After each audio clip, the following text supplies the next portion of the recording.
If you do calisthenics, you know the front lever. And if you know about that exercise, you will know that the taller you are, the harder it is. However, is there a clear difficulty difference in learning the handstand depending on how tall you are? Understanding levers is a bit confusing. What we all understand about the difficulty of the front lever to some extent can be explained with a type 3 lever. If you have ever held a shovel, you will know that the closer your hands are to the handle, the harder or heavier it feels. The fulcrum or pivot point will come from your hands because the shovel is straight and can't rotate. The load is coming from the other extremity, while the effort put can vary depending on your hand position. If you simply were to hold the shovel with both hands from the handle, which will become the fulcrum, and try to do a shoulder raise while keeping the shovel in a completely horizontal position, you will feel how heavy it is to the point of giving up. And the same can be expected of the front lever. The longer your legs, the harder it will be. With this simple, intuitive example, we can understand that the longer stick-like things are, the heavier they feel if you hold them at an extremity. But what will happen in a handstand? If you have ever held a handstand, you will know that there is a sweet spot where you don't need any strength and the pressure in your joints is very minimal. It is the same flawless feeling as standing with your feet. In this sweet spot, height probably doesn't affect a handstand at all. In a perfect world, your height wouldn't affect the difficulty of keeping a handstand. However, the handstand is a constant battle of forces where you are constantly redirecting your body in a way to align yourself with your center of gravity and thus keep the balance.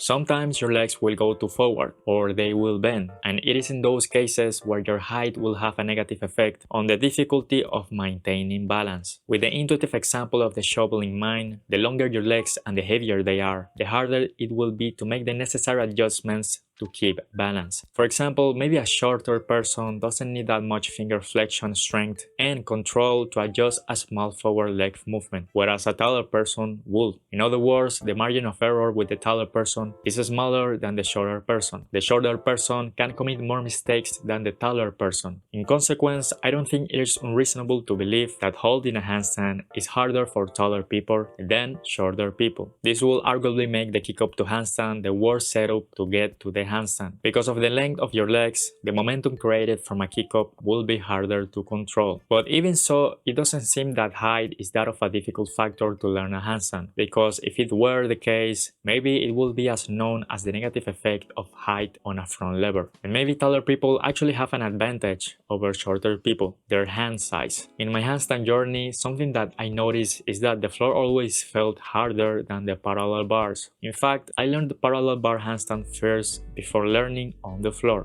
And something that makes me believe that that is the case is my hand size. I am 5'4" with hands even proportionally smaller than my height. This makes my arms look bigger than they are because the small wrist gives an illusion of arm size. But my arm size is not the point of this video. Basically, I have small hands, and in my experience, I will say that hand size matters more than you might initially think at first glance. If you have ever used a tripod, you will know that the wider the position of its legs, the more stable it is, whereas the opposite dynamic occurs. The thinner the position of its legs, the less stable. The more surface area the legs cover, the more stable it is. Even if your hands don't work exactly like a tripod, you can think about it the same way. The bigger the hands, the longer your fingers, the more surface area covered, and the more stable and more control you can have in a handstand. Not only that, but bigger hands have bigger finger flexors used to counteract the moving forward of the legs. With this in mind, is it unreasonable to believe that hand size matters? Of course, major joints like the elbows, shoulders, hips, and knees also matter when balancing a handstand, but you still get my point. I have noticed that through the use of parallel bars, the cone of control or surface area is the same for most hands compared to the floor. What I'm trying to get to is that when you put your hands on the floor, your 5 fingers are divided in different places, thus helping you balance, whereas the parallel bars in a way compact them in a fixed position that doesn't take into account hand size. In a way, the surface area of a small hand wouldn't be drastically different from a big hand if both are holding a parallel bar, whereas if both were on the floor, it would be a big difference. Also, because we hold bars in pull-ups and dips, for example, we use our forearms muscles more than our fingers, so it is expected to have a bit of carryover for the simple fact that the position and use of them is not alien. Most of what I have said were my unconfirmed ramblings. However, they are things I noticed that I think are interesting about the handstand and might have explained a few things.